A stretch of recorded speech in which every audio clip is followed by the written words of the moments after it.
गणेशाय नमः। ॐ श्री सरस्वत्यै नमः। ॐ श्री गुरुभ्यो नमः। नन्दति नन्दति नन्दत्वेव। ऐसी आनंद की स्थिति जिसकी चर्चा हमने पिछले कक्षा में की, तो ऐसे आनंद हमेशा बनी रहे, इसके लिए क्या करना है? तो बोलते हैं भगवत गीता। भगवत गीता किंचिदधीता गंगा जललभ कणिका पीता सकृदपीयेन मुरारी समर्चा क्रियते तस्य यमेन न चर्चा। भज गोविन्दं भज गोविन्दं गोविन्दं भज मूढ़मते। भगवत गीता किंचिदधीता। किसी ने यदि थोड़ा सा भी गीता जी का अध्ययन किया है, गंगा जललभ कणिका पीता, और यदि किसी ने गंगा जी का एक बूंद भी पिया है, सकृदपि येन मुरारी समर्चा, और किसी ने एक बार भी मुरारी मतलब भगवान की भली भांति समर्चा, समर्चा मतलब आराधना अर्चना किया है, तो फिर क्रियते तस्य यमेन न चर्चा, मतलब उसकी चर्चा फिर यमराज नहीं करते हैं, तो फिर यम लोग की रजिस्टर में से उसका नाम डिलीट कर दिया जाता है, मानोगे। तो फिर तो हम सब का नाम डिलीट ही हो गया होगा। तो इसको समझते हैं, अर्थात जब ऐसा है कि हमको किसी को यदि बोलना है कि वो स्वस्थ है, तो क्या बोलते हैं कि एक आदमी स्वस्थ है या नहीं है, तो फिर हम क्या क्या देखते हैं, उनके सभी फिजियोलॉजिकल जो नॉर्म्स होते हैं ना, वो ठीक है या नहीं, वो देखना चाहिए कि उनका शरीर ठीक है या नहीं, उनका बीपी ठीक है या होना चाहिए, उनका शुगर ठीक होना चाहिए, है ना। सब ठीक होगा तभी हम कहेंगे कि ये ठीक है। ठीक इसी तरह से जब आध्यात्मिक साधना में केवल एक अंग की बात नहीं होती है, एक अंग से आध्यात्मिक साधना नहीं होती है, उसमें कर्म की भी आवश्यकता है, योग की भी आवश्यकता है, भक्ति की भी आवश्यकता है और ज्ञान की भी आवश्यकता है। क्योंकि हमने एक बार भी किसी कक्षा में चर्चा की कि हमारे पास भगवान के दिया हुआ मुख्यतः क्या है, एक तो शरीर है, एक हमारा मन है और तीसरा वाणी है। तो हमको क्या साधना करनी है, शरीर से हमको सेवा करनी है, वाणी के द्वारा भजन करना है, जप करना है, और मन के द्वारा आध्यात्मिक चिंतन करना है, आत्मचिंतन करना है। ये तीनों चीजें होगी तभी हम आध्यात्मिक साधना कर रहे होंगे, है ना। तो बोलते भगवत गीता किंचिदधीता, अर्थात हमें भगवत गीता का अध्ययन करना है। कई बार ऐसा होता है ना कि कहते हैं कि कोई जब कुछ काम नहीं है, अरे नींद भी नहीं आ रही है, और भगवत गीता हाथ में लिया और पढ़ना शुरू किया और नींद आ जाती है।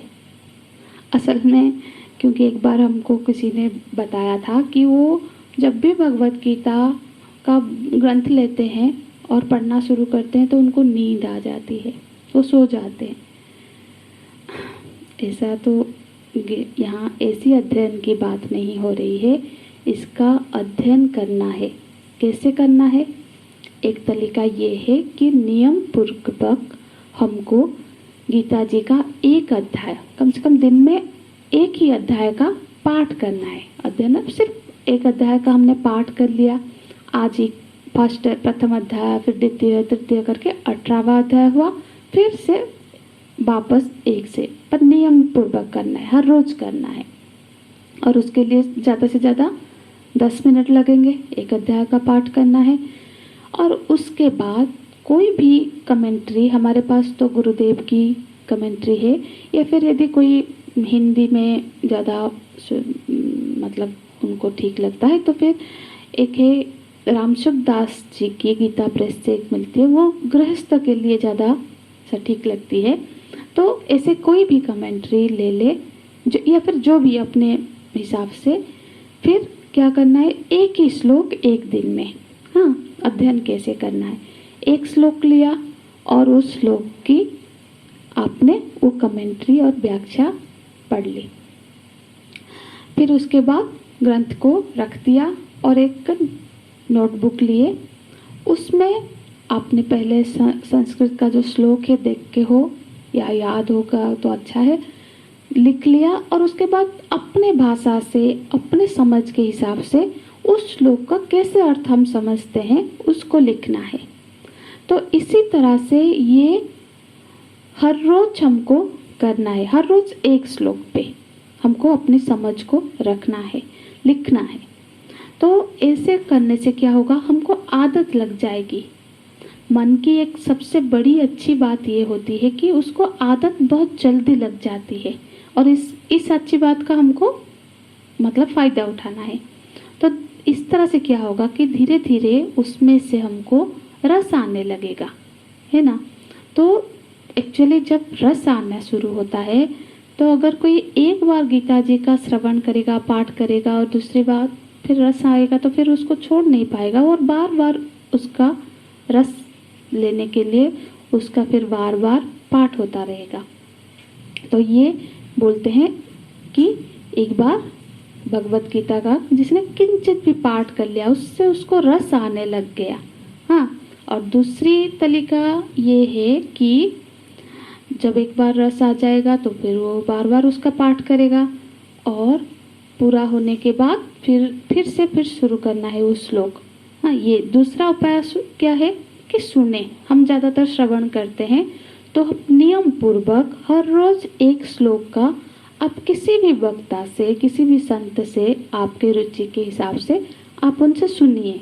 अभी तो आजकल तो और बहुत ज़्यादा इजी हो गया, डिजिटल हो गया, सब रिकॉर्डिंग अवेलेबल है, यूट्यूब में हो, या फिर यदि जैसे हम किसी संस्था से जुड़े हैं तो ये तो हमारे लिए और अच्छी बात हो गई कि हमको गुरु सानिध्य से वो श्रवण करने का मौका मिलता है। तो हम बस नियम पूर्वक एक श्लोक प्रतिदिन श्रवण करना है, चाहे मॉर्निंग वॉक करते हुए करे या फिर किसी भी तरह से। तो करते हुए तो कोई बोलते हैं कि हम तो श्रवण तो करते हैं पर फिर भूल जाते हैं। कोई बात नहीं, भूल जाए फिर भी श्रवण करते रहे, क्योंकि श्रवण जैसे कि हम लोग दवाई ले लिया और भूल गया, तो भूल जाते हैं तो क्या दवाई काम नहीं करती है? दवाई अपने अंदर जाके जैसा काम करना है शरीर में वो काम करती है।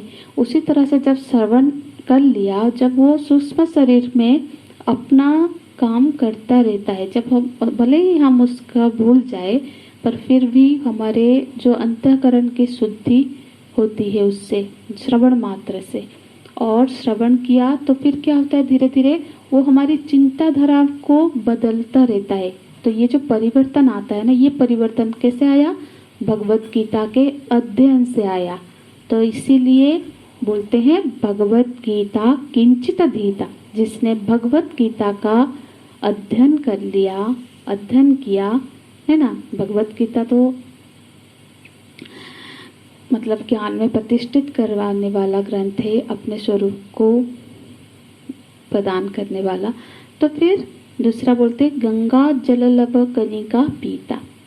और यदि किसी ने गंगा जल का एक कणिका, मतलब गंगा जल का जिसने पान किया, गंगा जी का जिसको सानिध्य प्राप्त हो गया, पवित्रता का अनुभव हो गया, ऐसा आनंद अनुभव जिसको एक बार हो जाता है तो फिर वो बार बार उसी की सानिध्य प्राप्ति की प्रयत्न करता है, हाँ। मन में उसके चिंतन होता है। ऐसा भी शास्त्रों में लिखा है कि गंगा जी के चिंतन से भी मन तन पवित्र हो जाता है। उनके यदि फिजिकल बिल्कुल बाह्य उनकी स्नान का स्पर्श का सौभाग्य न प्राप्त है, फिर भी गंगा जी का चिंतन मात्र से भी आदमी पवित्र हो जाता है। तो फिर उस आनंद की जब जो अनुभव हुई है उसको बार बार प्रेरित करता है कि वो फिर से ऐसे गंगा जी के मतलब तट पर जाए, उनका ध्यान करे, उनके उनमें स्नान करे, आचमन करे। पर ऐसे तो भी कोई बोलेगा कि अरे हम तो गंगा जी का ही हम गए हैं, हमने स्नान भी किया है, पर ऐसा तो कोई बहुत आनंद का अनुभव हमको हुआ नहीं। अरे क्यों नहीं हुआ? अरे हम जब गए बहुत भीड़ था, इतना धक्का मुक्की हो रहा था, हम तो गिर गए थे, फिर बड़े मुश्किल से स्नान करके फिर कैसे कैसे वहाँ से निकले, हमको और नहीं जाना है बाबा। तो इससे नहीं होता है। गंगा जी का स्नान का आनंद का अनुभव के साथ जो करते हैं, गंगा स्नान मतलब गंगा जी की दिव्यता का, महत्वता का, उनकी महत्व और उनकी पवित्रता का ध्यान के साथ, उसके ज्ञान के साथ जो उनमें आचमन करता है, उनमें निमग्न करता है, तो वो अनुभव में आता है। इसीलिए तो गंगा जी के कुल निकट में 12 साल में एक बार कुंभ मेला होता है। और हर ऐसा तो हर माघ महीने में गंगा जी किनारे कल्पवास होती है। और हमने सुना है जो एक बार चला जाता है ना, उसका मन बार बार खींचे चला जाता है कि हर साल वो आनंद के लिए वहाँ दौड़ता है, भागता है। तो उस तरह का जिसने आनंद का अनुभव कर लिया, हाँ, यहाँ पे उसकी बात हो रही है। तो गंगा जी की और एक चीज़ है कि गंगा जी से क्या लेना है कि लक्ष्य प्रति उनमें जो लक्ष्य तक पहुंचने के लिए जो समर्पण है। अब गंगा जी को देखते हैं, गंगा जी गोमुख से मतलब निकलती है और उनका एक लक्ष्य सागर तक बिल्कुल वो उसी प्रभाव में है। कहीं पे कोई रुकावट नहीं, कोई और भटकाव नहीं। हाँ, कोई यदि रुकावट आता है तो उसको आसानी से पार कर जाती है, या फिर कोई बड़ी रुकावट है तो कोई हलचल नहीं, साइड से निकल जाती है। इसी तरह से हमारा भी जो लक्ष्य यदि स्पष्ट हो, हाँ, तो भी कोई भी जो भी छोटे मोटे मतलब मुश्किलें आएंगे, हम उसको ऐसे ही पार करते हुए सिर्फ अपने लक्ष्य में ही नजर हो।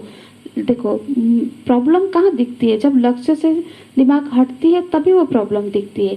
तो और हम लोग का जीवन का लक्ष्य है परमात्मा के आनंद की प्राप्ति, है ना। तो इसके लिए हमें हमारे लक्ष्य में पहुंचने में उसके लिए जो समर्पण है वो हमें गंगा जी से प्रेरणा लेनी है कि सारे प्रतिबंधक जो भी आता है उसको हम बस उसमें मतलब रुक ना जाए, उससे फंस ना जाए। हाँ, और गंगा जी की जैसे हमारे जीवन पवित्र हो जाए। हाँ, जो भी हमारे पास आए उसको वो आनंद का अनुभव हो, आनंद हम बांटे। तो समर्पण होगा तो लक्ष्य प्राप्ति, बिना समर्पण के लक्ष्य प्राप्ति नहीं हो सकती है ना। तो ये जो कमिटमेंट है, ये जरूरी है, जिसको हम गंगा जी के ने देखते हैं। गंगा जल लब कनिका पीता। तो गंगा जी से तो हम सारे तीर्थों को भी ले सकते हैं। इसमें 3 तरह की साधनाएं बताई गई है। एक तो गीता जी के पाठ के स्वाध्याय शास्त्र अध्ययन की ओर संकेत किया गया। गंगा जी के मतलब जिसे सारे तीर्थों की यात्रा की महत्व प्रतिपादन हुआ। और फिर तीसरी है मुरारी समर्चा, भगवान की अर्चना पूजन के बारे में कहते हैं कि भगवत आराधना उपासना की ओर संकेत करते हैं। देखो जीवन में भगवत अर्चना होनी चाहिए। सकृदपि ये न मुरारी समर्चा। सकृदपि मतलब दिन में कम से कम एक बार हम अपने पूजा स्थान में बैठे, हमारे घर में एक छोटा सा पूजा स्थान होने चाहिए, मंदिर, वहाँ पे अपने इष्ट के आराध्य के विग्रह होना चाहिए। तो वहाँ पे हमें कुछ समय बिताना है, उनके स्नान करना है, चंदन, हाँ, गंध नैवेद्य से उपचार करना है। इससे क्या होगा, हमारे अंदर जो आलस्य, निद्रा, प्रमाद है वो निकल जाएगा। और इससे महत्वपूर्ण बात ये होती है कि हमारे जीवन में नियम आ जाएगा। जीवन में नियम आना बहुत जरूरी है। हाँ, कोई कोई तो ऐसे होते हैं ना, जैसे कि बोलते हैं कि अरे पुजारी लगा देते हैं घर में पूजा करने के लिए। हमारे पास तो टाइम नहीं है, बाकी सब चीज़ करने के लिए टाइम है। और बहुत बार हमने ऐसा देखा है, यदि सपोज कोई बिजी है, आज कोई फंक्शन आ गया, कोई कहीं जाना हुआ, तो सबसे पहले कटौती होगी पूजा से, अपने जाप से। अपने जो पूजा का समय था या पाठ था, अरे आज तो हमें समय नहीं मिलेगा, तो पहले पाठ को बंद कर देते हैं, या माला कितना जाप करना था उसको बंद कर देते हैं। तो इसलिए जीवन में नियम होना जरूरी है। हाँ, कोई भी कभी डायरेक्ट ज्ञानी नहीं बन जाता। हम जो सोचते ना, हम तो ज्ञान मार्गी है, पूजा नहीं करेंगे। अरे ज्ञान को टिकाने के लिए ज्ञान वही उस अंतःकरण में दृढ़ होता है, उस जहाँ ज्ञान निष्ठा वही प्राप्त होती है जो अंतःकरण भक्ति से भरा हुआ है, जो अंतःकरण बिल्कुल निर्मल है। तो उसके लिए हमें पूजा अर्चना करनी चाहिए। हाँ, सगुण विग्रह के पास बैठ के धूप दीप नैवेद्य करना है, उसके बाद थोड़ी देर बैठ के वहाँ पे जाप करनी चाहिए, पाठ करना है कुछ। ऐसा हम जब करने लगेंगे ना, तो हमारे जीवन में एक बहुत सुंदर परिवर्तन आ जाएगा। बहुत बहुत अच्छा हमको महसूस होगा, क्योंकि अब हम भगवान के छत्र छाया में आ गए हैं। यदि नहीं किया तो फिर क्या होगा? क्योंकि हम देखो फिर क्या होता है, अभिमान। जो पूजा से क्या होता है, पूजा में से करने से उससे जो अहंकार है हमारा ना, वो शिथिल होता जाता है। जब हम किसी विग्रह के सामने, किसी प्रस्तर के विग्रह के सामने भी जब हम सामने झुकते हैं, प्रणाम करते हैं, बार बार वो करते हैं, तो उसमें हमको भगवत की अनुभूति होती है और हम सर्वत्र भगवान को देखने की, तो हमारे जो अहंकार है ना, वो फिर शिथिल होती है। तो पूजा से अहंकार शिथिल होता है। हाँ, फिर धीरे धीरे हमारे मतलब हृदय पिघलता है, पिघल जाता है। तो ऐसे हृदय पिघल के जो अश्रु के रूप में बहने लगता है, और ऐसे हृदय में तो परमात्मा का अवतरण ऐसे ही हृदय में संभव है। जैसे तांबे को मूर्ति बनाने से पहले पहले उसको पिघला देते हैं, और उसके बाद उसको मोल्ड करके, मतलब जिस भी फ्रेम में डालना हो उस तरह का वो मूर्ति बनता है। इसी तरह से जब भगवत प्रेम से जब हमारा हृदय पिघल जाता है, तब हृदय में परमात्मा प्रकट हो जाते हैं। फिर उसके जीवन में मृत्यु का प्रसंग ही नहीं आता है।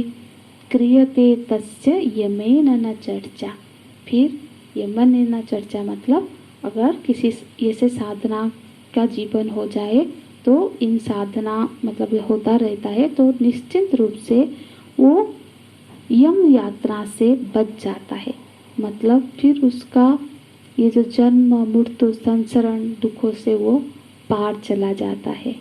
हरि ओम तत्सत। ओम पूर्णमदः पूर्णमिदं पूर्णात् पूर्णमुदच्यते पूर्णस्य पूर्णमादाय पूर्णमेवावशिष्यते। ओम शांति शांति शांति। हरिः ओम। श्री गुरुभ्यो नमः। हरिः ओम।